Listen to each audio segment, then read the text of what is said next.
Hello everyone, आज हम India के एक ऐसे स्पिरिचुअल गुरु के बारे में बात करने वाले हैं जिनका इन्फ्लुएंस सिर्फ भारत में ही नहीं बल्कि पूरे वर्ल्ड में था।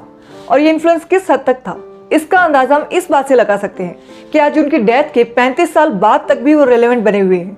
इनकी सक्सेस और पॉपुलैरिटी इतनी थी कि इनके फॉलोअर्स ने अमेरिका में इनके नाम का पूरा एक शहर बसा दिया था जिसका नाम था रजनीशपुरम। जी हाँ, हम बात कर रहे हैं स्पिरिचुअल गुरु रजनीश ओशो की, जिनका मूल नाम चंद्रमोहन जैन था, लेकिन ये दुनिया भर में ओशो नाम से फेमस हुई। जब भी आध्यात्म की बात आती है तो ओशो का नाम जरूर आता है। ओशो की लाइफ बहुत ही कंट्रोवर्शियल रही थी, जिसके चलते वर्ल्ड के 21 देशों में उनकी एंट्री पर बैन था और अमेरिका में उनको जेल की सजा भी काटनी पड़ी थी। ओशो की लाइफ के कुछ इंसिडेंट्स तो ऐसे हैं जिन पर आज भी चर्चा की जाए तो बवाल हो जाता है, जैसे कि ओशो सेक्स गुरु थे, ओशो भगवान थे। जी हाँ, कुछ लोगों ने ओशो को सेक्स गुरु का टैग दिया था और उनके फॉलोअर्स उनको भगवान रजनीश कहकर बुलाते थे। तो चलिए आज डिटेल में बात करते हैं ओशो की कंट्रोवर्शियल लाइफ से लेकर मिस्टीरियस डेथ तक के सफर के बारे में।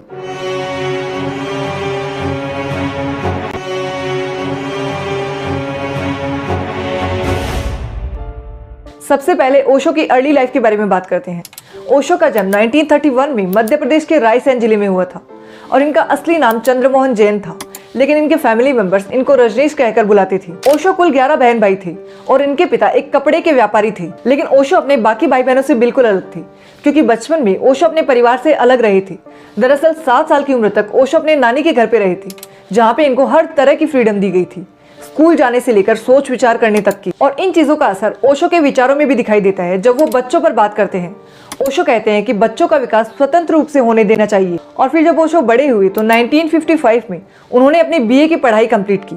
और ओशो अपनी आत्मकथा में बताते हैं कि जब वो 21 साल के थे तभी से उनको आध्यात्मिक अनुभव होने शुरू हो गए थे, जिसके बाद उनका अपने जीवन और समाज के प्रति पूरा नजरिया ही बदल गया। लेकिन इसके बाद भी उन्होंने अपने आगे की पढ़ाई कंटिन्यू की। उन्होंने जबलपुर के हितकारिणी कॉलेज में फिलोसफी से मास्टर्स करने के लिए एडमिशन लिया। फिलोसफी ओशो का फेवरेट सब्जेक्ट था और फिलोसफी ने ओशो को और भी तार्किक बनाने का काम किया, जिसका असर उनकी क्लासेस में भी देखने को मिलता था। वो क्लास में प्रोफेसर से हर चीज को लेकर सवाल पूछते थे और उनके क्यूरियस नेचर की वजह से प्रोफेसर्स इतने परेशान हो चुके थे कि उनके लिए कोर्स पूरा कराना भी मुश्किल हो गया था।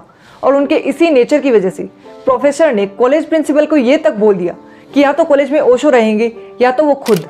तो मजबूरन प्रिंसिपल को ओशो को कॉलेज से रस्टिकेट करना पड़ा, लेकिन प्रिंसिपल ने ही ओशो को जबलपुर के डीएन कॉलेज में वापस एडमिशन दिला दिया। और इन सब के बाद भी ओशो के नेचर में कोई चेंज नहीं आया। 1957 में यहाँ से अपनी पढ़ाई कंप्लीट करने के बाद ओशो ने अपने टीचिंग करियर की शुरुआत की। 1960 में रजनीश ओशो को जबलपुर यूनिवर्सिटी में एज ए फिलोसफी प्रोफेसर पढ़ाने का मौका मिला। इनको अपने टाइम का बेस्ट फिलोसफी प्रोफेसर माना जाता था, लेकिन ओशो को अब फिलोसफी से ज्यादा स्पिरिचुअल गुरु बनने में इंटरेस्ट था, ताकि वो अपने थॉट्स ज्यादा से ज्यादा लोगों तक पहुंचा सके।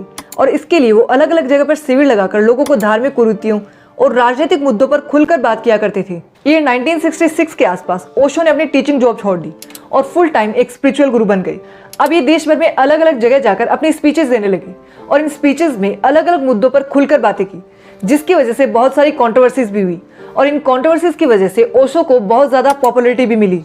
1970 में ओशो जबलपुर से मुंबई आ गए और यहाँ पे उन्होंने डायनेमिक मेडिटेशन की शुरुआत की। और फिर 1971 में इनके फॉलोअर्स ने इनको भगवान रजनीश की उपाधि दी।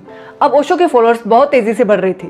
इनमें एक लक्ष्मी नाम की महिला थी जो ओशो की पहली पर्सनल सेक्रेटरी थी, जिनका नाम बदलकर ओशो ने उन्हें माँ योगा लक्ष्मी नाम दिया। ओशो की दूसरी पर्सनल सेक्रेटरी क्रिस्टिना वुल्फ थी, जिनका नाम ओशो ने प्रेम निवानो रखा था। ओशो की पॉपुलैरिटी बढ़ाने में इन दोनों का बहुत बड़ा हाथ था। फॉरेन कंट्रीज में ओशो के फॉलोअर्स के लिए कैंप्स को मैनेज करने का काम यही दोनों किया करती थी। ईयर 1970 में ओशो ने जब संन्यास मूवमेंट की शुरुआत की, जिसमें ओशो ने कहा कि इंसान को सभी बंधनों को तोड़कर खुलकर जीना चाहिए। लेकिन इस मूवमेंट का सबसे कंट्रोवर्शियल पार्ट रहा सेक्स को स्पिरिचुअलिटी से जोड़ना। इन सब के दौरान ही मुंबई की बारिश की वजह से ओशो की तबीयत बिगड़ने लगी और ओशो के विदेशी फॉलोअर्स को भी मुंबई की बारिश की वजह से परेशानियां होने लगी, जिसके बाद 1974 में ओशो ने मुंबई को छोड़कर पुणे में अपना नया आश्रम स्थापित किया, जहाँ पर हर रोज करीब 5000 लोग ओशो को सुनने आया करते थे। यहाँ देश विदेश से बड़े बड़े लोग पहुंचते थे, जिसकी वजह से आश्रम में पानी की तरह पैसा आने लगा। आश्रम में लोगों को अलग अलग तरह की थेरेपीज दी जाने लगी, प्रैक्टिसेस की जाने लगी। और इन्हीं थेरेपीज और प्रैक्टिसेस में से एक था लिबरलाइज सेक्स, यानी आश्रम का कोई भी व्यक्ति किसी भी व्यक्ति के साथ सेक्सुअल एक्टिविटीज में इन्वॉल्व हो सकता है। और इन्हीं सब के चलते ओशो विवादों के घेरे में घिरने लगी। हालांकि ओशो की सेक्रेटरी आनंद शीला अपनी बुक में लिखती है कि भारतीय लोगों को इन थेरेपीज में शामिल नहीं किया जाता था। ओशो से जब इस पर सवाल पूछा गया तो ओशो का तर्क था कि पश्चिम के लोग एक उत्पीड़ित दुनिया से आते हैं, उनका रहन सहन और मानसिकता भारतीय लोगों से बिल्कुल अलग है, तो उनको सक्रिय थेरेपी की जरूरत है, जबकि भारतीय लोगों के लिए निष्क्रिय और शांत ध्यान पर्याप्त है। और इन सब कंट्रोवर्सीज में आग में घी डालने का काम किया। लेट 1980s में पब्लिश हुई ओशो की बुक संभोग से समाधि तकनीक। इस बुक में भी सेक्सुअलिटी और स्पिरिचुअलिटी पर काफी खुलकर बात की गई थी। इन सब के साथ साथ ओशो के पॉलिटिकल आइडियोलॉजी और रिलीजन पर भी कंट्रोवर्शियल कमेंट बढ़ते जा रहे थे। हालांकि ओशो की ज्यादातर बातें तर्कपूर्ण हुआ करती थी, लेकिन उनकी ये बातें बहुत से लोगों के लिए प्रॉब्लम बनती जा रही थी, खासकर पॉलिटिशियंस के लिए। ओशो का बढ़ता हुआ ये कल्ट गवर्नमेंट को तब की सोसाइटी के लिए खतरा लगने लग गया था। इसी वजह से उस समय पार्लियामेंट में ओशो पर प्रतिबंध लगाने के लिए भी चर्चा की गई थी। उस समय मोरारजी देसाई की सरकार थी और मोरारजी देसाई ओशो के अगेंस्ट थी। सरकार के साथ चल रही अनबन की वजह से ओशो ने इंडिया छोड़ने का डिसीजन लिया और ये 1981 में वो इंडिया छोड़कर अमेरिका चले गई। इस वक्त उनकी नई सेक्रेटरी थी माँ आनंद शीला, जिनकी वजह से आगे चलकर ओशो को और बड़ी कंट्रोवर्सीज का शिकार होना पड़ा। अमेरिका में ओशो ने अपना नया आश्रम स्टैब्लिश किया, जो ओरेगन सिटी में 65,000 किलोमीटर स्क्वायर के एरिया में फैला था। ये जगह एक रेगिस्तान थी, लेकिन ओशो के पास इतना पैसा था कि इस रेगिस्तान को एक अच्छे शहर में कन्वर्ट कर दिया, जिसका नाम रजनीशपुरम रखा गया था। रजनीशपुरम सिटी इतनी डेवलप थी कि इसकी खुद की एयरलाइन थी, एयरपोर्ट था और मॉल्स भी थे। हर तरह की फैसिलिटीज यहाँ पे अवेलेबल थी। भारत से भी लगभग 2000 ओशो फॉलोअर्स ओशो के पीछे रजनीशपुरम आके रहने लग गए थे और इन लोगों में उस वक्त के जाने माने अभिनेता विनोद खन्ना भी शामिल थे। इसके बाद ओशो 3 साल के मौन व्रत पे चले जाते हैं। अमेरिका में उनका सारा कामकाज उनकी सेक्रेटरी माँ आनंद शीला संभाल रही थी। ओशो के ज्यादातर फॉलोअर्स बहुत रिच थे, इसी वजह से ओशो के पास भी बहुत संपत्ति बन चुकी थी। ओशो खुद बताते हैं कि उनके पास 90 रोल्स रॉयस कार्स थी, उनके पास मोस्ट एक्सपेंसिव वॉचेस थी। अब ओशो खुद को सिर्फ अमीरों का गुरु बताने लगे थे। उनका झुकाव सोशलिज्म से ज्यादा कैपिटलिज्म की तरफ हो गया था। उनका कहना था कि जब व्यक्ति कैपिटलिस्ट होगा, फाइनेंशियली स्ट्रॉन्ग होगा, तभी वो सोसाइटी के लिए कुछ कर सकेगा। धीरे धीरे जब रजनीशपुरम में लोगों की संख्या बढ़ने लगी तो अमेरिकन गवर्नमेंट का ध्यान इस तरफ गया। अमेरिकन गवर्नमेंट को डर था कि कहीं ओशो एक कल्ट लीडर ना बन जाए, जिससे उनके फॉलोअर्स उनको ब्लाइंडली ट्रस्ट करने लगे। और फिर ऐसा ही कुछ देखने को मिला। ओशो की सेक्रेटरी माँ आनंद शीला ने ओशो की पॉपुलैरिटी का गलत फायदा उठाना शुरू कर दिया। माँ आनंद शीला पर बायो टेरर अटैक के एलिगेशन लगते हैं। बताया जाता है कि माँ आनंद शीला ने अपने साथियों के साथ मिलकर ओरेगन में 10 रेस्टोरेंट के सैलेड बार्स को सैल्गेलोना बैक्टीरिया से इन्फेक्ट किया था, जिससे वहाँ के करीब 750 लोगों को फूड पॉइजनिंग हुई, जिनमें से 45 लोग क्रिटिकल कंडीशन में गए। अमेरिकन गवर्नमेंट ने इसके पीछे का जो कारण बताया वो ये था कि माँ आनंद शीला ने ये सब वास्को काउंटी के इलेक्शंस में अपने कैंडिडेट को जिताने के लिए किया था। कुछ लोगों ने इन आरोपों को झूठ बताया।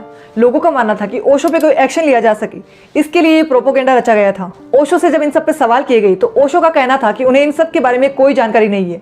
लेकिन बाद में माँ आनंद शीला पे लगे आरोप सही साबित हुए और उनको 20 साल की सजा हुई। इसके बाद ओशो पर भी बहुत सारी ज्वेलरी और पैसा लेकर बरमूडा आइलैंड पर भागने का एलिगेशन लगा और फिर ओशो को भी अरेस्ट कर लिया जाता है। ओशो को 17 दिन तक जेल में रखा जाता है और फिर 47 लाख की फाइन लगती है और फिर इस शर्त पे बैल दी जाती है कि वो हमेशा के लिए अमेरिका छोड़ देंगे। और यहाँ से निकलने के बाद ईयर 1988 में ओशो के पास भारत लौटने के अलावा कोई ऑप्शन नहीं था, क्योंकि और भी अलग अलग देशों में ओशो की एंट्री पर बैन लग चुके थे। अब तक रजनीश ओशो के फॉलोअर्स उनको भगवान रजनीश कहकर बुलाते थे, लेकिन भारत लौटने के बाद उनके फॉलोअर्स ने उनको नया नाम दिया, जो था ओशो। ओशो का मतलब होता है सागर में विलीन होने का अनुभव करने वाला। Osho high ranking Buddhist monk को कहा जाता है, इसीलिए उनके फॉलोअर्स ने उनको नया नाम ओशो दिया। इसके बाद 19 जनवरी 1990 में उनके पुणे वाले आश्रम में 58 साल की उम्र में उनकी डेथ हो गई। उनकी डेथ भी एक बहुत बड़ी मिस्ट्री है जो आज तक सॉल्व नहीं हो पाई है।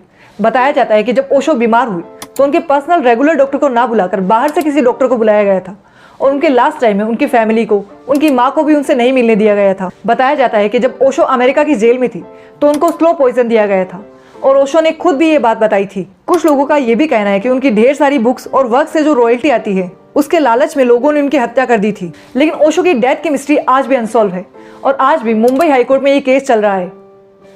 आज भी जब आध्यात्म का नाम आता है तो ओशो का नाम जरूर आता है, क्योंकि आज भी उतने ही लोग ओशो को सुनते और पढ़ते हैं। और ऐसा माना जाता है कि जो भी इंसान ओशो को सुनता है या पढ़ता है वो या तो ओशो का अनुयायी बन जाता है या फिर ओशो से नफरत करने लगता है, क्योंकि कोई भी इंसान ओशो के प्रति तटस्थ नहीं हो सकता। ओशो का जो मृत्यु स्मारक है उस पे भी लिखा है, ओशो ना तो कभी पैदा हुए और ना ही कभी मरे, उन्होंने कुछ समय के लिए पृथ्वी पर एक जीवन यात्रा की। तो दोस्तों ये थी ओशो की कंट्रोवर्शियल लाइफ स्टोरी। वीडियो कैसा लगा कमेंट करके जरूर बताएं और भी इंटरेस्टिंग वीडियोस देखने के लिए चैनल को सब्सक्राइब करना ना भूलें।